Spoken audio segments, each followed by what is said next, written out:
వశిష్ఠునిలో ఆవేశించిన బ్రహ్మదేవుని శాపానికి గురైన 8 మంది వసువులు తమ శాపాన్ని భూలోకంలో పుట్టి అనుభవించడానికి గాను తయారయ్యారు. వారు లోకపావని అయిన గంగాదేవి వద్దకు వెళ్లారు. అమ్మా, మేము మానవులుగా పుట్టాలని బ్రహ్మశాపం. ఎవరి కడుపునో పుట్టడం మాకిష్టం లేదు. విష్ణుపాదం నుంచి పుట్టిన నీవే మాకు దిక్కు. నీ పుణ్యగర్భంలో మమ్మల్ని మోసి కాపాడు అని ప్రార్థించారు. అందుకు గంగాదేవి నేనేం చెయ్యాలి అని అడిగింది. తల్లి, మేము ఒక్కొక్కరుగా నీ గర్భంలోకి ప్రవేశిస్తాం.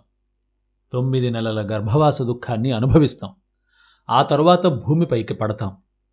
మేము నీ గర్భం నుండి బయటకు వచ్చిన వెంటనే మమ్మల్ని చంపేయి. ఆ విధంగా బ్రహ్మశాపము తీరుతుంది, మాకు ఈ ఘోర మానవలోక సహవాసము తప్పుతుంది అని అన్నారు. గంగాదేవి వసువుల వైపుకు సాలోచనగా చూసింది. ఆవిడ ఎందుకలా చూసిందని తెలుసుకోవడానికి ఓ కథను విందాం. పూర్వం త్రికాలవేత్తి అయిన ఓ పండితుడు ఉండేవాడు. తన జాతకాన్ని ఒకసారి చూసుకుంటే ముందు జన్మలో పందిగా అదే ఊరిలో పుడతాను అని తెలుసుకున్నాడు. వెంటనే తన కొడుకు దగ్గరకు వెళ్ళి, నాయనా, నా ప్రారబ్ధ కర్మల వల్ల నేను చనిపోయిన తరువాత ఇదే ఊర్లో పందిగా పుడతాను. అంత నీచ జన్మలో నేను బతకలేను. కనుక పుట్టిన వెంటనే నీ ఇంటికి వస్తాను. నేను చనిపోయిన తరువాత ఏ పంది నీ ఇంటికి వచ్చి నిలబడుతుందో అది నేనే అని తెలుసుకో. ఏమాత్రం ఆలోచించక, జాలిపడక కత్తితో నన్ను నరికేయి అన్నాడు. కొడుకు సరేనన్నాడు. ఆ తర్వాత కొంతకాలానికి పండితుడు చనిపోవడము, అదే ఊర్లో పందిగా పుట్టడము జరిగింది.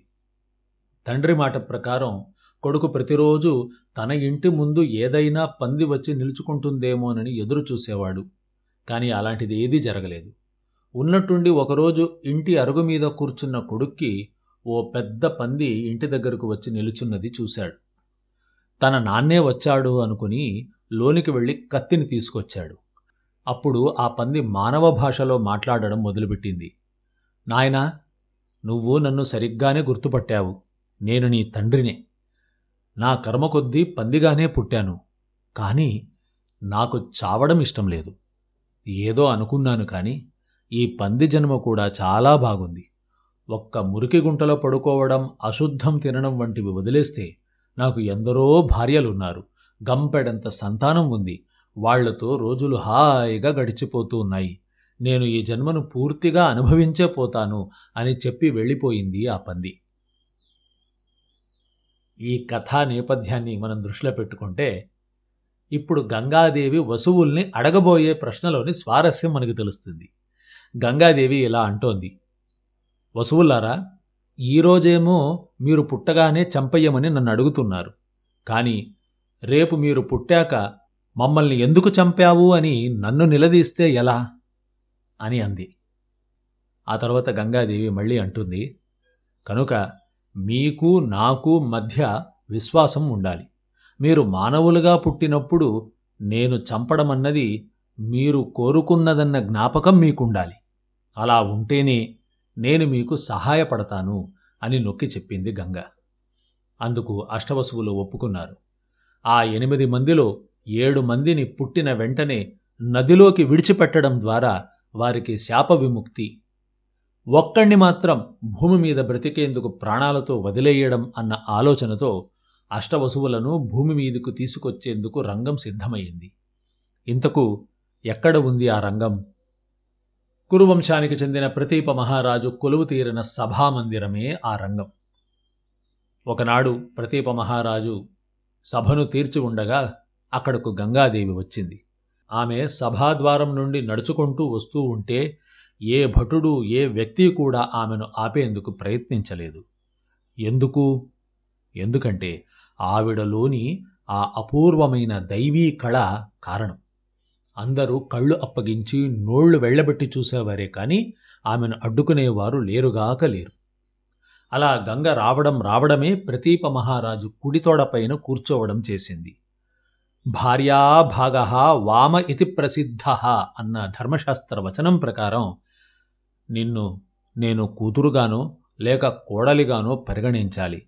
కనుక ఓ తల్లి, నిన్ను కోడలు అన్న సంబంధంతో చూస్తూ ఉన్నాను. నీకేం కావాలో అడుగు అని అన్నాడు ప్రతీపుడు. ఎందుకు ప్రతీపుడు తన కుడితడుపైన వచ్చి కూర్చున్న గంగాదేవిని కూతురుగా కాక కోడలిగా చూశాడు అని అంటే, ఒకవేళ ఆవిడను కూతురుగా భావిస్తే ఏదో ఒక రోజున ఆమెకు పెళ్లి చేసి ఇంకొకరి ఇంటికి పంపించి వేయాలి. కానీ తన ఇంట్లో పెళ్ళీడు వచ్చిన కొడుకు ఒకడు ఉన్నాడు, శంతనుడు. ఎక్కడెక్కడో ఎవరెవరివో ఏవేవో సంబంధాలు వెదకడం కంటే తనంతక తానుగా వచ్చిన ఈ సుందరిని తన కొడుక్కి ఇచ్చి చేసుకోవాలన్నదే ప్రతీపుని ఆలోచన. అందుకనే గంగాదేవిని కోడలా అని పిలిచాడు. గంగ కూడా శంతనుడిని పెళ్లి చేసుకోవడానికి అంగీకరించింది. కానీ కొన్ని షరతుల్ని పెట్టింది.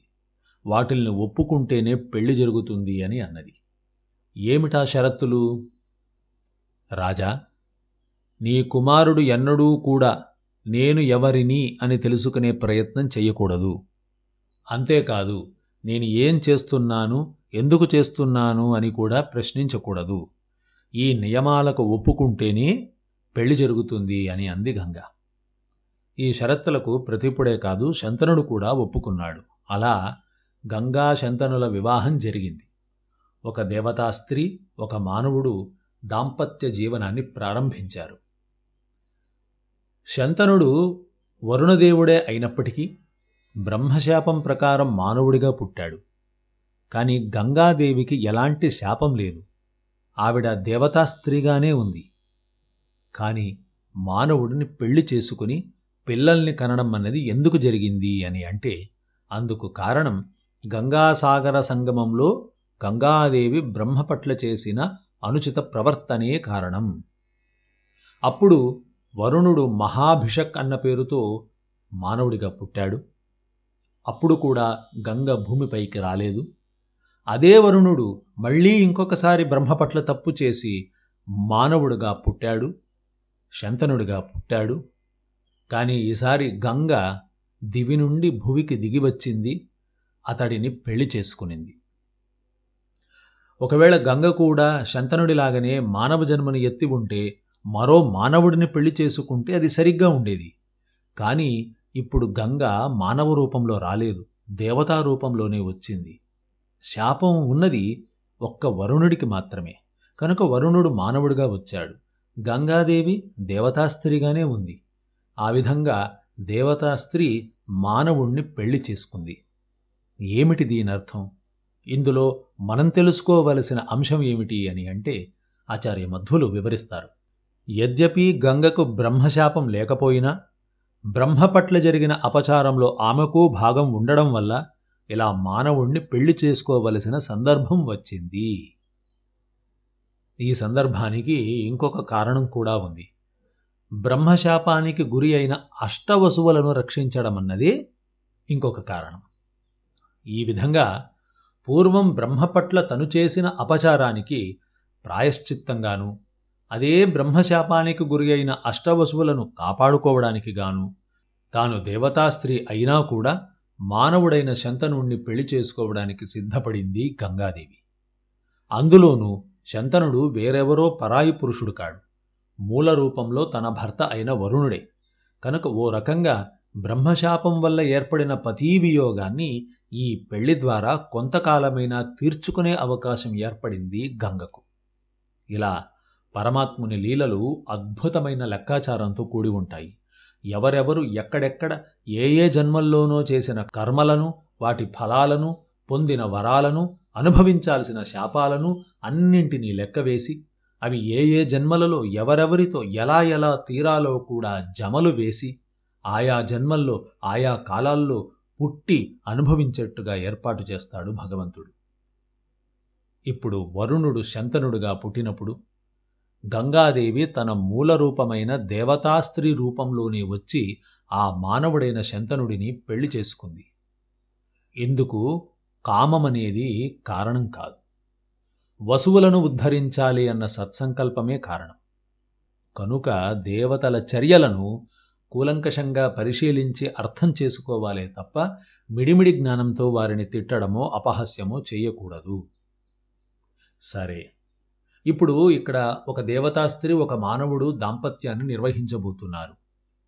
ఇందువల్ల ఎవరికి సుఖం, ఎవరికి దుఃఖం? దేవత అయిన గంగకే దుఃఖం. మానవుడైన శంతనుడికి సుఖం. ఉత్తములైన వారు తమకంటే తక్కువ స్థాయి వారితో కలిసి ఉండడం వల్ల నియమేన సుఖమే దక్కుతుంది అన్న భరోసా లేదు.